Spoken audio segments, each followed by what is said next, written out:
السلام علیکم ورحمۃ اللہ وبرکاتہ نحمده ونصلی علی رسولہ الکریم رب اشرح لی صدری ویسر لی امری واحلل عقدۃ من لسانی یفقهوا قولی رب زدنا علما اللهم انا نسألك علما نافعا ورزقا واسعا وقلبا شاکرا ولسانا ذاکرا وعملا متقبلا آمین یا رب العالمین۔ تفسیر سورۃ الفرقان آیت نمبر 63 سے آخر السورہ۔ اعوذ باللہ من الشیطان الرجیم وعباد الرحمن الذین یمشون علی الارض ہونا واذا خاطبهم الجاہلون قالوا سلاما، اور رحمان کے بندے وہ ہیں جو زمین پر آہستگی، وقار اور عاجزی سے چلتے ہیں، اور جب جاہل لوگ ان سے بات کرتے ہیں تو وہ کہتے ہیں سلام ہے۔ والذین یبیتون لربہم سجدا وقیاما، جو اپنے رب کے حضور سجدے اور قیام میں رات گزارتے ہیں۔ والذین یقولون ربنا اصرف عنا عذاب جہنم ان عذابها کان غراما، اور وہ جو کہتے ہیں اے ہمارے رب ہم سے جہنم کا عذاب پھیر دے، بلا شبہ اس کا عذاب دائمی چمٹنے والا ہے۔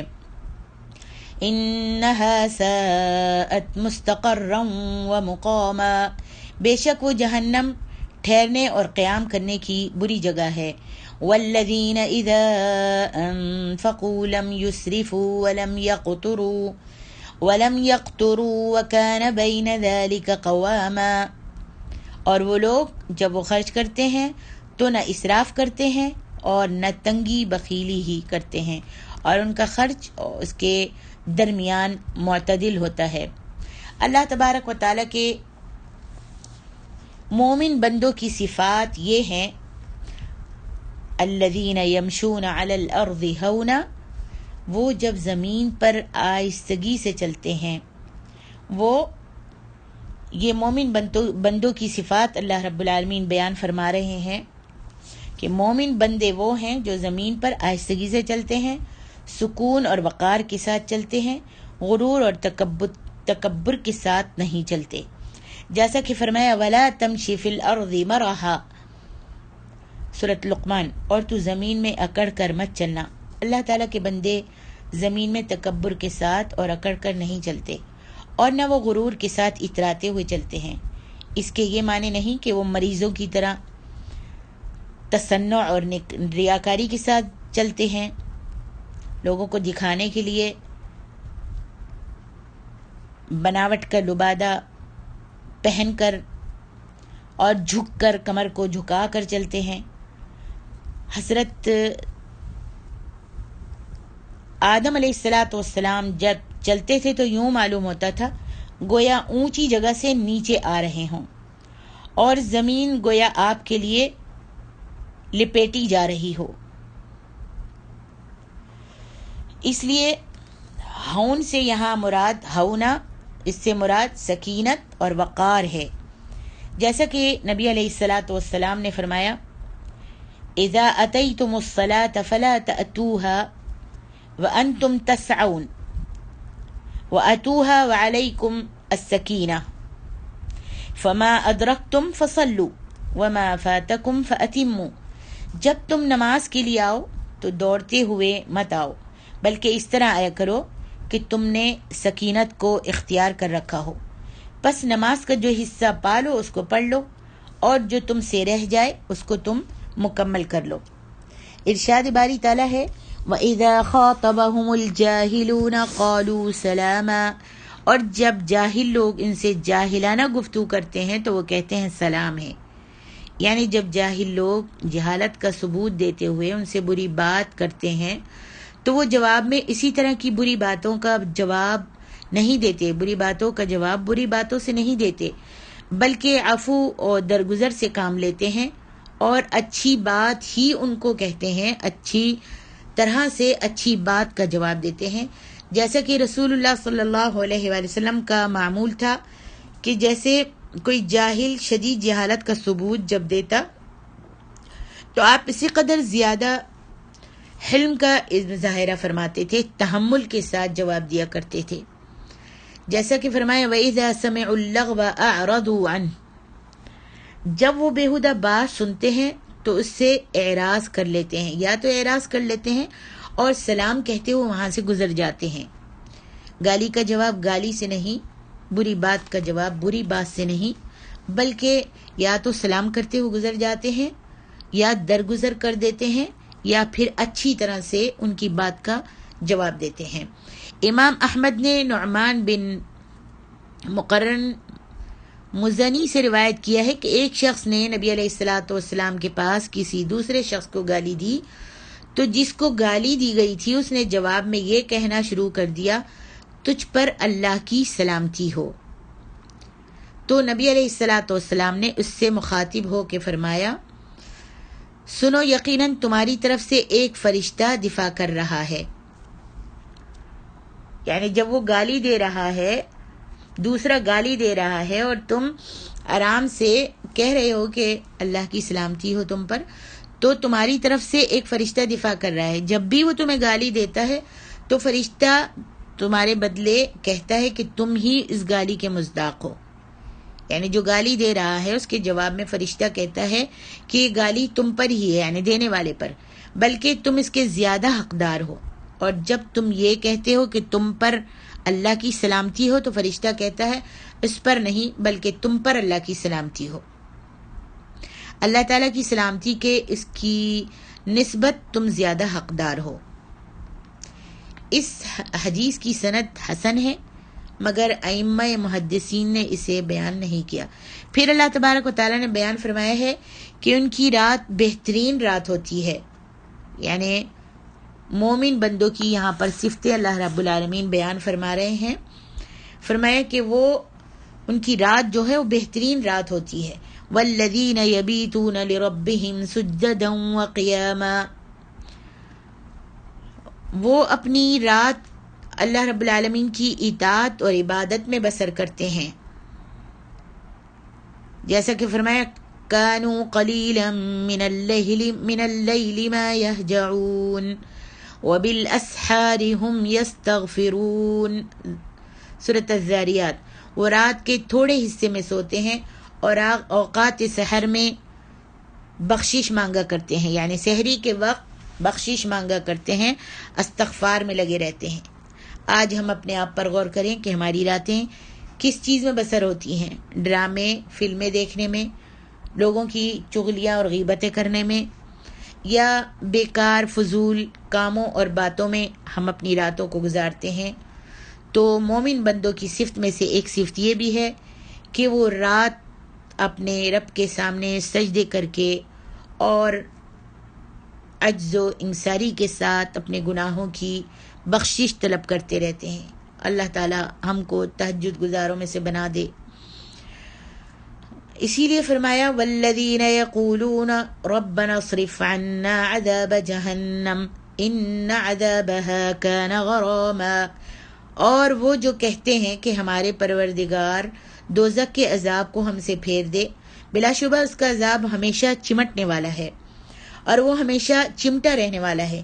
امام حسن بصری فرماتے ہیں ان عذابها کان غراما، اس سے مراد ہر وہ چیز ہے جو ابن آدم کو لاحق ہے، پھر وہ زائل ہو جائے تو وہ غرام نہیں ہے، بلکہ غرام وہ ہے جو سخت تک باقی رہے جب تک آسمان اور زمین باقی رہے گا. انہا ساءت مستقرا ومقاما، بے شک وہ دوزخ ٹھہرنے اور رہنے کی بہت بری جگہ ہے. یعنی دیکھنے کے اعتبار سے بھی وہ بہت بری جگہ ہے اور رہنے کے اعتبار سے بھی وہ بہت ہی بری جگہ ہے. والذین اذا انفقوا لم یسرفوا ولم یقتروا، اور وہ لوگ کہ جب خرچ کرتے ہیں تو نہ بیجا اڑاتے ہیں اور نہ وہ تنگی کرتے ہیں. یعنی خرچ کرنے میں وہ اسراف سے کام نہیں لیتے کہ ضرورت سے زیادہ خرچ کریں، اور نہ ہی وہ بخل سے کام لیتے ہیں کہ اہل و عیال پر خرچ کرنے میں کوتاہی کریں اور ان کو بھوکا ماریں اور ان کی ضرورت کے مطابق ان کے اوپر خرچ نہ کریں، بلکہ وہ اعتدال اور درمیانہ روی سے کام لیتے ہیں. اور سب سے بہتر کام وہی ہوتا ہے جس میں اعتدال اور درمیانہ روی اختیار کی جائے. نہ اسراف کا مظاہرہ کیا جائے اور نہ بخل سے کام لیا جائے. وَكَانَ بَيْنَ ذَلِكَ قَوَامًا، اور ان کا خرچ اس کے درمیان معتدل ہوتا ہے، نہ حد سے گزرتے ہیں، فضول خرچی کرتے ہیں، اور نہ ہی اپنے ہاتھ کو تنگ کر کے رکھتے ہیں کہ بخل کرتے ہیں اور خرچہ دینے میں، خرچ کرنے میں بخل اختیار کرتے ہیں، بلکہ اس کے درمیانے حصے کو وہ اپناتے ہیں. جیسا کہ اللہ تعالیٰ نے فرمایا ہے وَلَا تَجْعَلْ يَدَكَ مَغْلُولَةً إِلَىٰ عُنُقِكَ وَلَا تَبْسُطْهَا كُلَّ الْبَسْطِ، بنی اسرائیل، اور اپنے ہاتھ کو نہ تو گردن سے بندھا ہوا بہت تنگ رکھو، نہ کسی کو کچھ، کہ اپنے ہاتھ کو بہت ہی تنگ رکھو کہ کسی کو کچھ بھی نہ دو، اور نہ بالکل ہی کھول دو کہ جتنا اللہ نے تم کو دیا ہے سب کچھ دے دو اور پھر تم فقیری کی حالت میں بیٹھے رہو اور بھیک مانگو. آگے ارشاد ربانی ہے والذین لا يدعون مع اللہ الہا آخر ولا يقتلون النفس التي حرم الله إلا بالحق ولا يزنون ومن يفعل ذلك يلقى أثاما، اور وہ جو اللہ کے ساتھ کسی اور معبود کو نہیں پکارتے، اور وہ کسی نفس کو بھی جسے مارنا اللہ نے حرام قرار دیا ہے، حرام ٹھہرایا ہے، ناحق قتل نہیں کرتے، اور وہ زنا بھی نہیں کرتے، اور جو کوئی یہ کام کرے گا وہ گناہ کی سزا کو پالے گا. امام احمد نے عبداللہ بن مسعود سے روایت کیا ہے کہ نبی علیہ الصلاۃ والسلام سے پوچھا گیا کہ کون سا گناہ سب سے بڑا ہے. آپ نے فرمایا ان تجعل للہ ندا وہو خلقک، فرمایا یہ کہ تم اللہ تعالیٰ کے لیے شریک بناؤ حالانکہ اس نے تم کو پیدا کیا ہے. پھر پوچھا قال ثم ای، قال ثم ان تقتل ولدک خشیت ان یطعم معک. عرض کی پھر کون سا؟ آپ نے فرمایا یہ کہ تم اپنے بچے کو اس ڈر سے قتل کرو کہ وہ بھی تمہارے ساتھ کھائے گا. پھر دوبارہ پوچھا گیا اور پھر دوسرا گناہ، سب سے بڑا گناہ کون سا گناہ سب سے بڑا ہے؟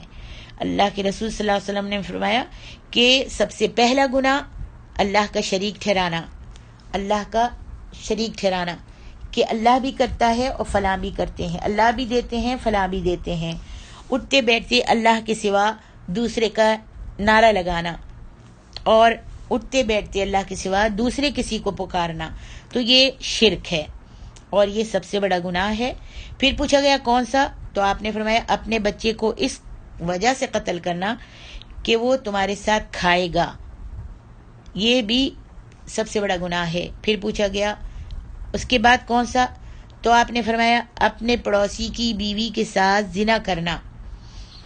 عبداللہ بیان کرتے ہیں کہ اس کی تصدیق میں اللہ تعالیٰ نے یہ آیت کریمہ نازل فرمائی والذین لا يدعون مع اللہ الہا آخر ولا يقتلون النفس التي حرم اللہ الا بالحق، اور وہ جو اللہ کے ساتھ کسی اور معبود کو نہیں پکارتے.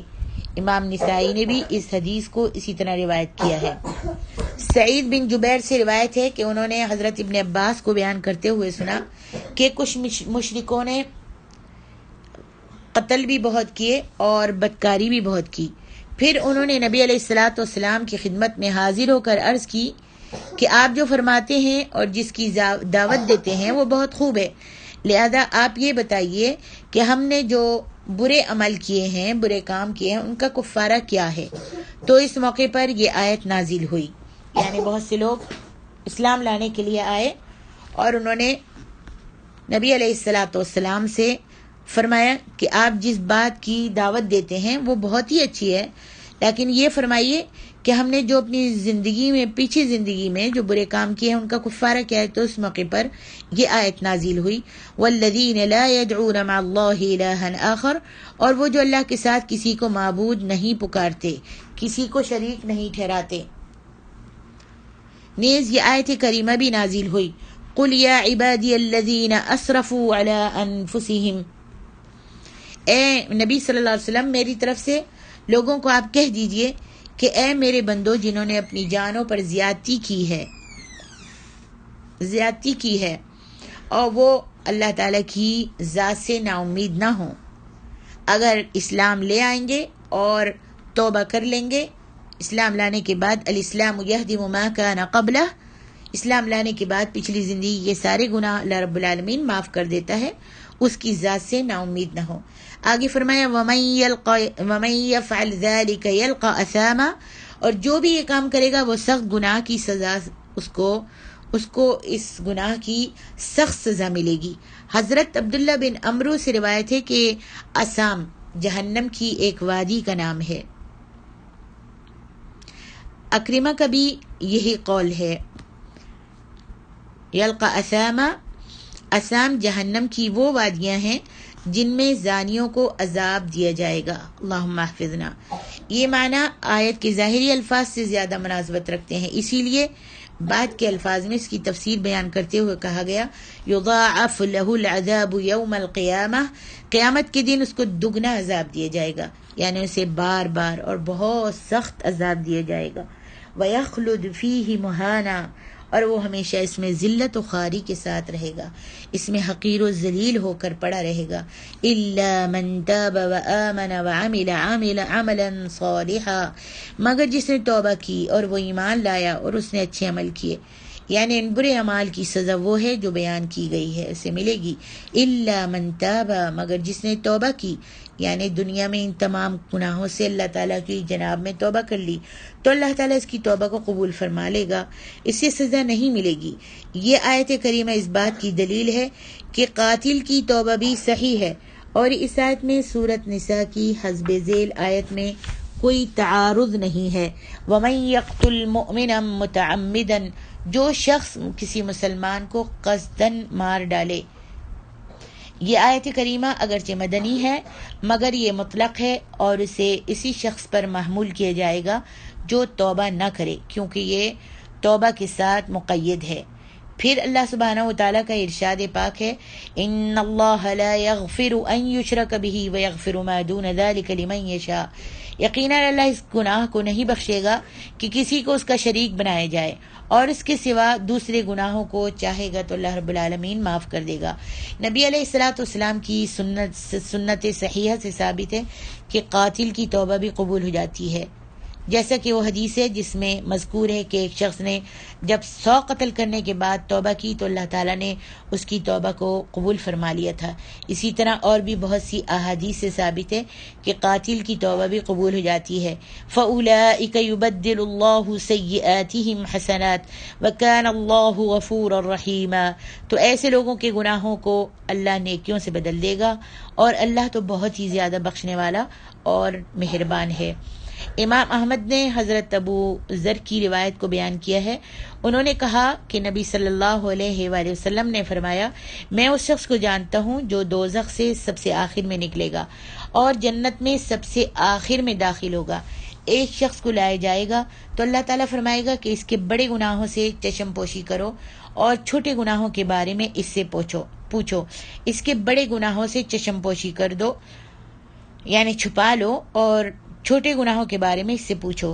آپ نے فرمایا کہ اس سے پوچھا جائے گا کہ تو نے فلاں دن فلاں فلاں گناہ کیے تھے اور فلاں دن فلاں گناہ کیے تھے؟ وہ کہے گا ہاں کیے تھے، اور وہ اپنے کسی گناہ کا بھی انکار نہیں کرے گا۔ تو اس سے کہا جائے گا کہ تجھے ہر گناہ کے بدلے ایک نیکی دی جا رہی ہے۔ تو وہ عرض کرے گا اے میرے رب، میں نے تو ایسے بھی بہت سے گناہ کیے تھے جنہیں میں یہاں لکھا ہوا نہیں دیکھ رہا ہوں۔ راوی کا بیان ہے کہ یہ فرمانے کے بعد نبی علیہ السلام اس قدر ہنسے کہ آپ کی داڑھیں نظر آنے لگیں۔ اس روایت کو امام مسلم نے بھی بیان کیا ہے اور امام بخاری نے بیان نہیں کیا۔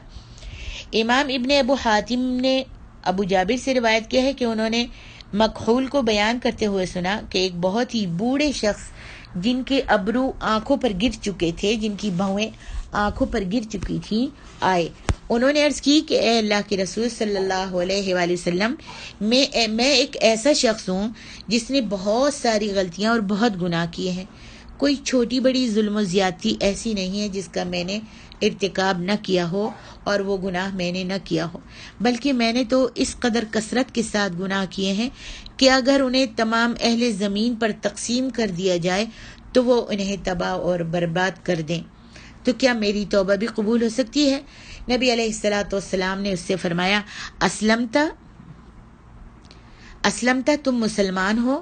اس نے عرض کی میں اس بات کی گواہی دیتا ہوں کہ اللہ وحدہ لا شریک لہ کے سوا کوئی معبود نہیں اور محمد صلی اللہ علیہ وآلہ وسلم اس کے بندے اور رسول ہیں۔ نبی علیہ الصلوۃ والسلام نے فرمایا فإن اللہ غافر لک ما کنت کذلک ومبدل سیئاتک حسنات، یقیناً اللہ تمہیں جیسے تم تھے بخش دے گا اور تمہارے گناہوں کو نیکیوں سے بدل دے گا۔ اس نے عرض کی اے اللہ کے رسول صلی اللہ علیہ وآلہ وسلم، میری غداریاں اور بدکاریاں کیا وہ بھی اللہ معاف کر دے گا؟ آپ نے فرمایا وغدراتک وفجراتک، تمہاری غداریوں اور بدکاریوں کو بھی اللہ معاف کر دے گا۔ آدمی یہ سن کر جب واپس جانے لگا تو وہ لا الہ الا اللہ اور اللہ اکبر پڑھتا جا رہا تھا، اللہ اکبر۔ پھر اللہ تبارک و تعالیٰ نے اپنے بندوں پر اپنی رحمت عام کا ذکر کرتے ہوئے فرمایا کہ جو شخص کسی بھی جلیل یا حقیر، چھوٹے یا بڑے گناہ سے توبہ کرے تو اللہ تبارک و تعالیٰ اس کی توبہ کو ضرور قبول فرما لیتے ہیں۔ ارشاد باری تعالیٰ ہے وَمَن تَابَ وَعَمِلَ صَالِحًا فَإِنَّهُ يَتُوبُ إِلَى اللَّهِ مَتَابًا، اور جو توبہ کرے اور نیک عمل کرنے لگ جائے تو بے شک وہ اللہ سے توبہ کرتا ہے، اور توبہ کرنا اللہ تبارک و تعالیٰ کو بہت ہی پسند ہے۔ اللہ تبارک و تعالیٰ اس کی توبہ کو قبول فرما لیتے ہیں۔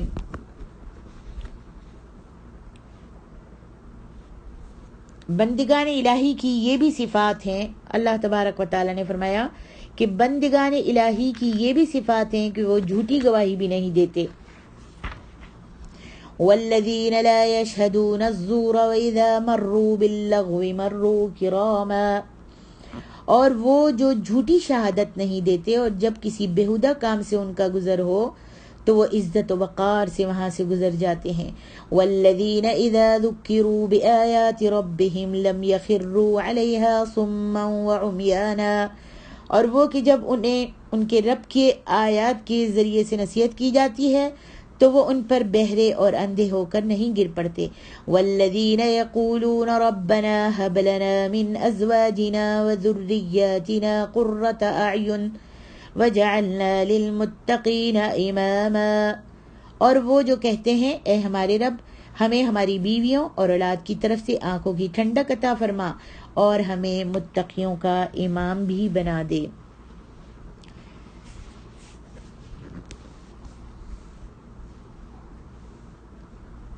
بندگان الہی کی یہ بھی صفات ہیں، مومن بندوں کی یہ بھی صفات ہیں کہ وہ جھوٹی گواہی بھی نہیں دیتے۔ یہاں لفظ زور استعمال کیا گیا ہے جس کے معنی کذب، فسق، کفر، لغو اور باطل کے ہیں۔ عمرو بن قیس کہتے ہیں کہ اس کے معنی یہ ہیں کہ وہ برائی اور بے حیائی کی مجلسوں میں حاضر نہیں ہوتے۔ اور یہ بھی کہا گیا ہے لا یشہدون الزور، اس سے مراد یہ ہے کہ وہ جھوٹی گواہی نہیں دیتے۔ زور کے معنی کسی کی طرف جان بوجھ کر جھوٹی بات منسوب کرنا، جیسا کہ صحیحین میں ابو بکر سے روایت ہے، نبی صلی اللہ علیہ وسلم نے فرمایا الا انبئکم باکبر الکبائر، کیا میں تمہیں نہ بتاؤں کہ کبیرہ گناہوں میں سب سے بڑا گناہ کون سا ہے؟ یہ آپ نے 3 مرتبہ فرمایا۔ ہم نے عرض کی اے اللہ کے رسول ضرور ارشاد فرمائیے۔ آپ نے فرمایا الشرک باللہ وعقوق الوالدین، اللہ تعالیٰ کے ساتھ شرک کرنا اور والدین کی نافرمانی کرنا۔ آپ اس وقت تکیہ لگائے ہوئے تھے، پھر اٹھ کر بیٹھ گئے اور فرمانے لگے الا وقول الزور، الا وقول الزور وشہادت الزور، خبردار سن لو جھوٹی بات، خبردار سن لو جھوٹی گواہی اکبر الکبائر میں سے ہے۔ آپ نے بار بار یہ بات ارشاد فرمائی، حتیٰ کہ ہم نے کہا کاش آپ چپ ہو جائیں، سکوت فرما لیں۔ سیاق کلام سے یہ ظاہر ہوتا ہے کہ لا یشہدون الزور کے معنی یہ ہیں کہ وہ جھوٹی گواہی کے لیے حاضر نہیں ہوتے۔ اس لیے فرمایا وَإِذَا مَرُّوا بِاللَّغْوِ مَرُّوا كِرَامًا، اور جب ان کا بیہودہ چیزوں کے پاس سے گزر ہو تو عزت و وقار سے گزر جاتے ہیں، وہ جھوٹی مجلسوں میں حاضر نہیں ہوتے۔ اور جب کبھی اتفاق سے انہیں کسی ایسی مجلس کے پاس سے گزرنے کا موقع ملتا ہے تو شائستگی کے ساتھ وہاں سے گزر جاتے ہیں اور اپنے دامن کو ذرہ برابر بھی آلودہ نہیں ہونے دیتے. اسی وجہ سے فرمایا مروا کراما، عزت و وقار سے وہاں سے گزر جاتے ہیں. ارشاد باری تعالیٰ ہے والذین اذا ذکروا بآیات ربهم لم یخروا علیہا صما وعمیانا. فرمایا وہ جب انہیں پروردگار کی آیات کے ساتھ نصیحت کی جاتی ہے تو اس پر اندھے اور بہرے ہو کر نہیں گرتے بلکہ غور و فکر سے اس کو سنتے ہیں. یہ بھی مومنین کی صفات میں سے ہے، جیسا کہ فرمایا الذین اذا ذکر اللہ وجلت قلوبهم واذا تلیت علیہم آیاتہ زادتهم ایمانا وعلی ربهم یتوکلون. جب اللہ کا ذکر کیا جاتا ہے تو ان کے دل ڈر جاتے ہیں، اور جب ان پر اس کی آیت تلاوت کی جاتی ہیں تو وہ ان کا ایمان بڑھا دیتی ہیں اور وہ اپنے پروردگار ہی پر بھروسہ کرتے ہیں. اس کے برخلاف کافر کیا کرتا ہے؟ جب اللہ تعالیٰ کے کلام کو سنتا ہے تو وہ اس سے متاثر بھی نہیں ہوتا اور نہ اپنی حالت میں کوئی تبدیلی پیدا کرتا ہے، بلکہ وہ اپنے کفر، سرکشی، جہالت اور ضلالت ہی میں مبتلا رہتا ہے. فرمایا لم یخروا علیہا صما وعمیانا، تو ان پر اندھے اور بہرے ہو کر نہیں گرتے. جبکہ کافر اللہ تعالیٰ کی آیت کو سنتا ہے تو آیات اس پر کچھ بھی اثر نہیں کرتی اور وہ اپنی اسی حالت پر برقرار رہتا ہے گویا وہ بہرا اور اندھا ہے، اس نے کچھ سنا ہی نہیں. ارشاد باری تعالیٰ ہے والذین یقولون ربنا هب لنا من ازواجنا وذریاتنا قرۃ اعین. اور وہ جو اللہ سے کہتے ہیں کہ اے ہمارے پروردگار ہمیں ہماری بیویوں کی طرف سے دل کا چین اور اولاد کی طرف سے آنکھوں کی ٹھنڈک عطا فرما. یعنی اللہ کے بندے، نیک بندے وہ ہیں جو اللہ تعالیٰ سے یہ دعا کرتے رہتے ہیں کہ ان کی پشت سے ایسی اولاد پیدا ہو جو اس واحد و لا شریک کی ہی اطاعت و عبادت کرے.